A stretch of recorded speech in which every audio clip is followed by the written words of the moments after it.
La vidéo choc de Brenda Biya, la fille du président camerounais. Elle affirme être persécutée par son entourage et appelle les Camerounais à ne pas voter pour son père. Plus de détails avec notre correspondant Dewa Aboubekar. Dans une vidéo diffusée sur ses réseaux sociaux, Brenda Biya dit se sentir menacée.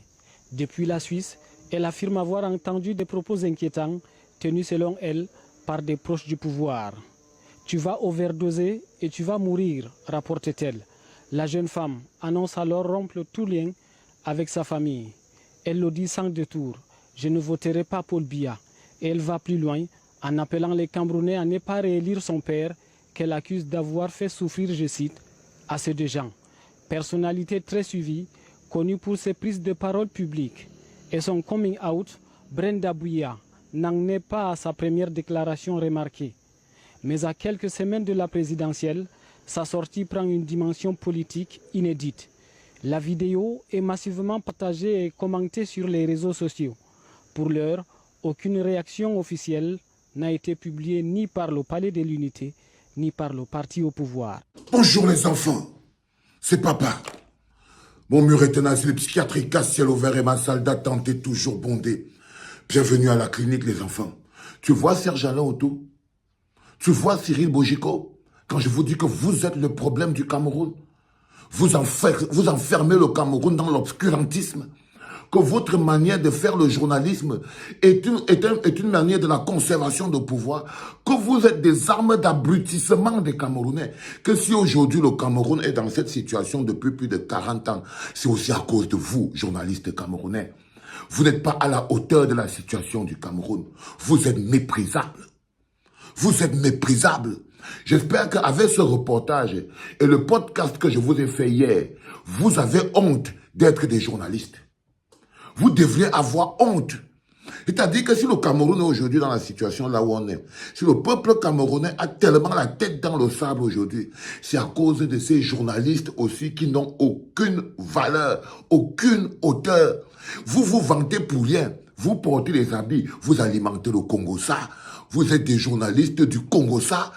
Quand le Cameroun a besoin des journalistes offensifs, capables de jouer leur rôle, quel est votre rôle dans la lutte pour le changement et le bonheur collectif? Quel est le rôle des journalistes? Y a-t-il que des journalistes sardines? Je sais qu'il y a des journalistes qui sont là parce qu'ils attendent qu'on leur donne de l'argent. Je peux trouver tout à fait normal qu'ils disent que non, on ne va pas parler de Brenda Biya, on va pas parler de ça parce que ça va détruire l'image de Paul Biya qui n'a même plus d'image pendant l'élection présidentielle. Parce que ça va ouvrir les yeux des Camerounais pour leur faire comprendre que même la fille du président trouve que son père a un cœur tellement noir et tellement sec. Tellement noir et tellement sec que non, elle prie au ciel que plus aucun Camerounais ne vote pour elle. Pour lui. Elle écrit ça. Mais vous avez des médias au Cameroun. Aucun de ces médias n'a trouvé important de relayer cette affaire. Ça doit être révélateur. Ça devrait être révélateur pour nous. Et quand vous les entendez s'asseoir à la télévision, ils ne jouent que leur rôle dans la conservation de pouvoir. Quand on parle d'équinoxe, jusqu'on descend à qui? Et je dis hier, quand je faisais mon premier podcast pour leur dire, c'est quand les médias étrangers vont parler de ça, que vous allez maintenant profiter pour peut-être en parler en disant que ce n'est pas vous qui l'avez dit. Quel type de journaliste êtes-vous? Est-ce que le Cameroun peut compter sur les médias dans cette période de lutte pour le changement? Je te pose la question, Serge Alaoutou. Je te pose la question, Duval Francois. Je te pose la question, Cyril Bojiko. Je vous pose des questions, vous les journalistes que je connais au Cameroun, à qui je donne un tout petit peu de crédit. Je vous pose des questions. Quel type de journaliste êtes-vous? Pourquoi vous levez, vous asseyez? En fait, je crois que vous êtes des imitateurs. Votre travail, c'est d'imiter comment les Blancs parlent le journalisme en Europe. Mais en fait, le fond, vous ne savez pas ce que c'est. Vous êtes constitué pour la propagande. Vous êtes des journalistes constitués pour la propagande. Un sujet aussi important devrait faire basculer l'élection présidentielle si on avait un média capable d'utiliser un sujet pareil.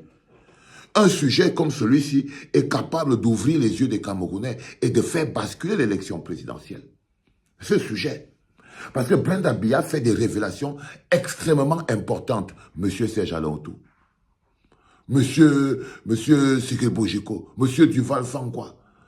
C'est-à-dire que Brenda Biya fait des révélations importantes. Pas seulement des révélations liées à sa propre sécurité personnelle parce qu'elle trouve qu'elle est en totale insécurité. Et le fait qu'elle dise qu'elle est en totale insécurité, et tout ça, alors que son père et sa mère sont au courant, on peut dire avec certitude que le père et la mère de Brenda ont sacrifié Brenda à l'autel de leurs envies pouvoiristes. Parce qu'il n'y a aucun parent au monde qui peut voir sa fille en période électorale, encore fille de président, qui peut la voir là, en période électorale, dans les réseaux sociaux, en train de dire que son père a fait du mal à des millions de Camerounais. Pas seulement à des millions de Camerounais, mais aussi à sa propre famille. C'est des déclarations qui devraient tourner en boucle dans tous les médias.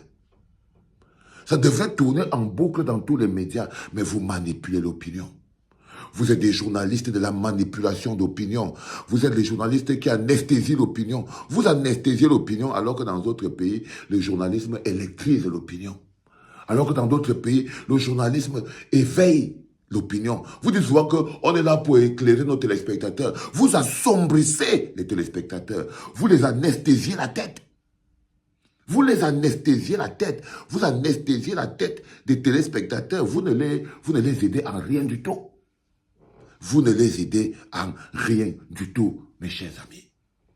Vous ne les aidez en rien du tout. Vous êtes peut-être la pire arme de conservation de pouvoir qui existe. Vous êtes même peut-être plus dangereux que la milice de Pomba qui visite tous les villages en essayant d'étouffer les gens. Vous êtes pire, bande de journalistes, parce que vous anesthésiez l'information, vous anesthésiez les Camerounais, vous plongez les Camerounais hors sujet de la raison de leur propre vie. Vous ne faites pas un journalisme qui est capable de pousser les Camerounais au changement. Au contraire, votre journalisme que vous faites est un journalisme qui anesthésie la soif de libération des Camerounais. Vous êtes très loin du niveau. Quand vous voyez les journalistes de TV5, les journalistes des autres chaînes, là, les RFI, tout ça, patati, patata, quand vous voyez tout ça, pourquoi vous pensez qu'ils peuvent vous respecter? Aucun journaliste au monde ne peut respecter un journaliste camerounais. Parce qu'eux, ils viennent prendre les choses qui concernent les Camerounais. Eux, ils font les papiers que les journalistes camerounais, eux, ils retranscrivent. Et ils retranscrivent alors qu'ils vivent au Cameroun. C'est chez vous que les autres journalistes devraient venir prendre cette information. C'est chez vous, les Cyril Bojiko. C'est chez vous, j'ai même oublié vos noms. Pas tellement, vous n'êtes pas des journalistes. Mais c'est chez vous. Même Equinox a laissé passer. Mais quand il faut se lever, regarde le rat qu'on appelle Boubangom là. Mais quand il faut s'asseoir à la télévision pour dire n'importe quoi, ils sont puissants. Je vais m'occuper de toi tout à l'heure, Bruno Bidjan à Piccolo. Tu vas me dire si tu n'as pas vu la vidéo de Brenda Biya.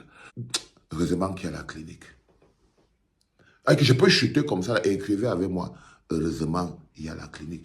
Parce que de toutes les manières, je préfère encore me battre avec la clinique parce que je sais qu'elle va tomber. J'ai reçu tous les warnings et tout, mais je ne peux pas faire marche arrière. Je ne peux pas faire marche arrière. Je ne peux pas m'arrêter. C'est le prix de la liberté. C'est le prix de la liberté. Et si le prix de la liberté veut que vous fassiez descendre la clinique, vous allez le faire. Mais moi, je n'ai plus le temps à m'arrêter parce qu'on est là et j'ai un peuple à éveiller. J'espère que tu as acheté ce livre. Parce que ce livre, je vous demande de l'acheter. Pourquoi? Parce qu'une fois que vous l'aurez lu, vous verrez que lutter rend beau, lutter rend fort, lutter rend puissant, lutter rend intelligent. Le prix de la liberté, ce n'est pas simplement la souffrance. Non. Non. Le prix, quand tu as payé le prix de la liberté, c'est cher, mais la liberté, c'est le bonheur. Le prix de la liberté peut être cher, mais la liberté, c'est le bonheur. Et vous n'êtes pas prêt à payer le prix de la liberté. C'est ça le problème. Je vous mets le lien tout à l'heure en commentaire pour que vous puissiez vous procurer votre exemplaire. Et commandez-le tout court. Même si vous voyez que les délais sont de beaucoup de jours, commandez. Ça va se régulariser et d'ici une semaine, 2, 3, 4, chacun va recevoir son livre, son prix de la liberté. Chacun va pouvoir recevoir son prix de la liberté. C'est des mois de travail. C'est des années de travail pour pouvoir vous servir quelque chose que même ceux qui n'ont pas fréquenté peuvent lire. Même ceux qui ne connaissent rien peuvent lire. C'était pas par les enfants.